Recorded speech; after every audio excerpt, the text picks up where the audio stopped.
Hello बच्चों, कैसे हैं आप सभी। उम्मीद करते हैं आप हमेशा की तरह अच्छे होंगे, अपनी पढ़ाई और अपनी सेहत दोनों का भरपूर ध्यान रख रहे होंगे। बच्चों, रेडियो कक्षा लेकर मैं फिर आपके साथ हूँ। आज की जो ये कक्षा है इसमें हम बात आपसे करेंगे भारत के स्वतंत्रता के राष्ट्रीय आंदोलन के बारे में, इंडियाज़ फ्रीडम मूवमेंट। तो बच्चों, जब हम नेशनल मूवमेंट की बात करते हैं तो सबसे पहले हमें समझना पड़ेगा कि नेशनलिज्म है क्या, नेशनल मूवमेंट क्या है। नेशनल मूवमेंट बच्चों राष्ट्रीय आंदोलन, यानी कि अपने देश की स्वतंत्रता के लिए जब जनता का एक रूप में एकजुटता के साथ आना जिस आंदोलन को जन्म देता है उसे राष्ट्रीय आंदोलन कहते हैं। इसमें एक सबसे बड़ी जो ध्यान रखने वाली बात है बच्चों वो ये है कि जनता का एक साथ आना।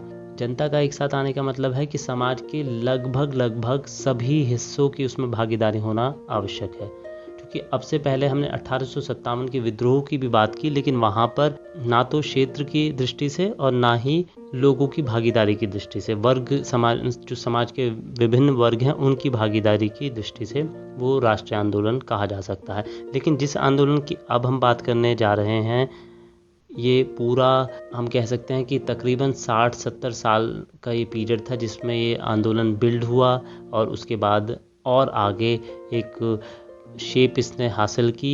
Ultimately it resulted in India getting freedom.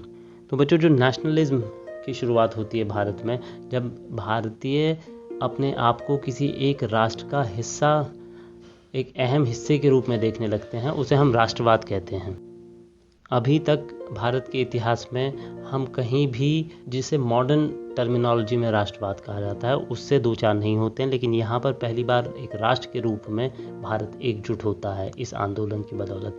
और उसमें कहीं ना कहीं जो सबसे इम्पोर्टेंट रोल प्ले किया है बच्चों, वो जो कुछ ऐसे भारतीय थे जिन्होंने ब्रिटिश एजुकेशन का या ब्रिटिश सिस्टम ऑफ एजुकेशन का या ब्रिटिश वैल्यूज़ का फ़ायदा उठाया और उसके बाद उन्होंने उन्हीं के टूल से, जो उन्हीं के उपकरण थे, उन्हीं से ही ब्रिटिश साम्राज्य की या ब्रिटिश जो राज था भारत में उसका एक डाइसेक्शन किया, उसका एक विश्लेषण किया। और उस विश्लेषण के बाद उन्होंने लॉजिकली बताया कि किस तरीके से ये जो ब्रिटिश राज है ये भारत के लोगों के लिए फ़ायदेमंद नहीं है और इसका उद्देश्य केवल और केवल भारतीयों का शोषण करना और अंग्रेज़ों को बढ़ावा देना है, अपने देश को फ़ायदा पहुंचाना है।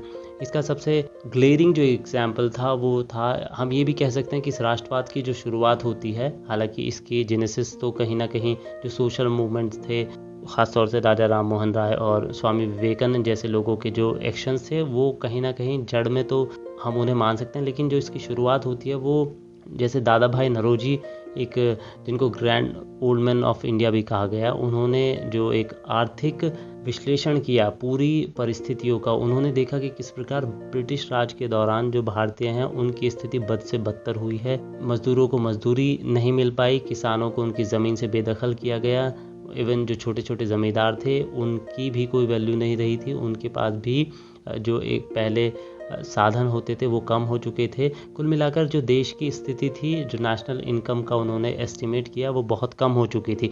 तो इस तरीके से जो विश्लेषण करने का ये फ़ायदा हुआ कि ब्रिटिश राज का जो असली कैरेक्टर था वो लोगों के सामने आया और लोग एकजुट हुए ब्रिटिशर्स को देश से भगाने के लिए। उसमें कुछ और भी लोगों का बहुत अहम योगदान था जिसको हम बारी बारी से कोशिश करेंगे कि डिस्कस करें।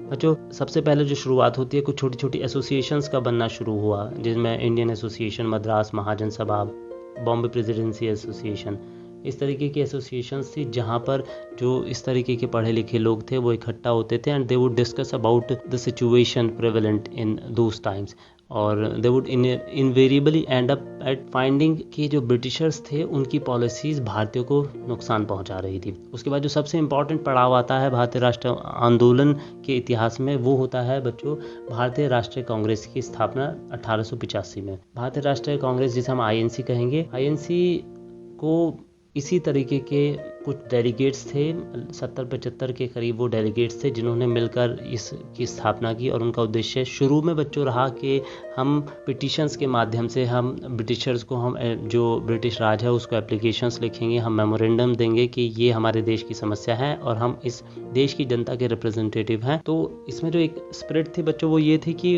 कहीं भी शुरुआत में भारतीय राष्ट्रीय कांग्रेस यानी आईएनसी ने ये नहीं सोचा था कि वो ब्रिटिशर्स को देश से भगाना चाहते हैं। वो केवल ये चाहते थे कि ब्रिटिश राज के अंतर्गत ही हम अपने देश की स्थिति को सुधारें और उनको ये मजबूर करें कि वो कुछ ऐसे कानून पास करें जिससे हमें फ़ायदा हो, हमारे देश की जनता को फ़ायदा हो।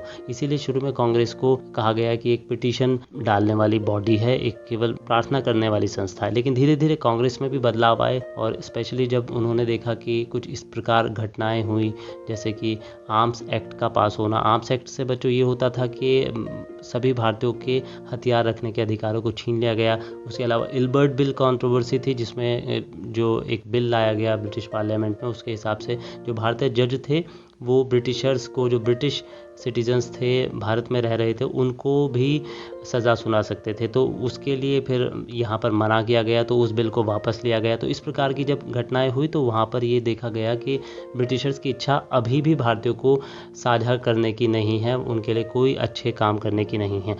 उसके बाद रॉवलेट सत्याग्रह हुआ जिसमें एक ऐसे एक्ट का, एक ऐसे कानून का विरोध किया गया जो भारतीयों की घूमने फिरने की स्वतंत्रता थी उस पर रोक लगाना था उसका उद्देश्य। उसके अलावा और कई तरीके की जो भारत की प्रेस थी जो उस समय में आकर काफ़ी वोकल हो चुकी थी, प्रेस के माध्यम से ही जो कांग्रेस के लोग थे वो अपनी बातें जनता तक, सरकार तक या और वर्गों तक पहुंचाते थे। तो इस तरीके के जब एक्ट आए तो उसके विरोध में फिर भारतीयों ने, जो आईएनसी थी उसने उसके खिलाफ खास तौर से महात्मा गांधी जी के नेतृत्व में कांग्रेस ने विरोध किया। बल्कि उससे पहले भी बच्चों स्वदेशी मूवमेंट हुआ जिसमें ब्रिटिश सरकार ने एडमिनिस्ट्रेटिव रीजंस के बहाने बंगाल को विभाजित किया। उसका विरोध पूरे बंगाल के साथ साथ महाराष्ट्र जैसी जगह पर भी हुआ। तो इस तरीके से एक जो असंतोष की भावनाएं थी वो चलती जा रही थी और कांग्रेस की जो लीडरशिप थी वो उन सभी मौकों को भुनाने की पूरी कोशिश कर रही थी। इसके बाद कांग्रेस में परिवर्तन होना शुरू हुआ। गांधी जी आए साउथ अफ्रीका से और उन्होंने एक नई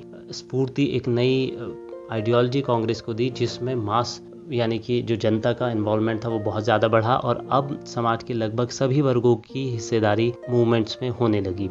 उसके बाद असहयोग आंदोलन गांधी जी के लीडरशिप में कांग्रेस ने छेड़ा जहां पर समाज के लगभग सभी वर्ग साथ थे। साथ में हिंदू मुस्लिम यूनिटी उस आंदोलन में देखने को मिले। उस आंदोलन की खासियत थी हिंदू मुस्लिम यूनिटी के रूप में खिलाफत आंदोलन भी उस असहयोग आंदोलन के साथ ही था।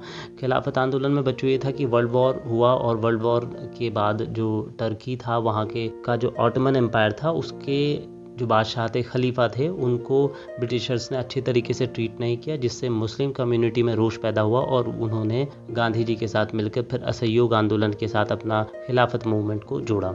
इसके अलावा बच्चों धीरे धीरे जब मूवमेंट आगे बढ़ता है तो कुछ ऐसे एलिमेंट्स भी हमारी सोसाइटी में आए, कुछ ऐसे लोग भी आए जिन्होंने कहा कि हमें ये आज़ादी गांधी जी के द्वारा अपनाए गए पीसफुल मीन से नहीं मिल सकती, क्योंकि ब्रिटिशर्स खुद शांति प्रिय नहीं है तो हमें उनका जवाब उनके तरीके से देना होगा, जिसमें भगत सिंह का नाम प्रमुख है। भगत सिंह ने कोशिश की कि ब्रिटिशर्स की हिंसा का जवाब हिंसा से दें और उनके साथ में बिपिन चंद्र पाल, रास बिहारी बोस, चंद्रशेखर आज़ाद, सुखदेव, राजगुरु जैसे लोगों ने मिलकर अपने अपने तरीके से ब्रिटिशर्स को सबक सिखाने की कोशिश की। कुल मिलाकर बच्चों जो ओवरऑल एक इम्प्रेशन हम ले सकते हैं वो ये रहा कि गांधी जी की लीडरशिप रही और सबसे बड़ा जो अचीवमेंट उस लीडरशिप का था वो ये था कि समाज का हर तबका, चाहे उसमें महिलाएं हों, चाहे उसमें किसी और धर्म के लोग हों, वो सभी मूवमेंट्स में साथ रहे। उसके बाद जो कांग्रेस की एक पूरी बॉडी होती थी वर्किंग कमेटी, वो धीरे धीरे सभी तरीके से कम्युनिकेट करती थी और जो भी ब्रिटिश पॉलिसीज थी वो अब सबके सामने आने लगी थी और एक खुला विरोध ब्रिटिशर्स का होना शुरू हो चुका था। उसके बाद दूसरा विश्व युद्ध आने के समय जो स्थिति थी वो लगभग पूरी तरीके से राइप थी कि और बल्कि उससे पहले ही गांधी जी ने करो या मरो का नारा दिया, क्योंकि द्वितीय विश्व युद्ध की शुरुआत में अंग्रेज़ों ने जो आईएनसी के साथ करार किए थे उनके ऊपर उन्होंने उनको फुलफिल नहीं किया। उसके बाद they arrested almost every strong leader of Congress, जिसके लिए फिर एक जिसे कहते हैं स्पॉन्टेनियस मूवमेंट अपने आप शुरू हुआ जनता का। एंड देश के पूरे हिस्से में एक मैसिव विरोध हुआ ब्रिटिशर्स का, जिसके फलस्वरूप Britishers now did not have any other way except for leaving the country. बच्चों, आज की रेडियो कक्षा में इतना ही। कल हम एक बार फिर आपके साथ होंगे। आज के लिए मुझे यानी शोभित शर्मा को अनुमति दीजिए। नमस्कार।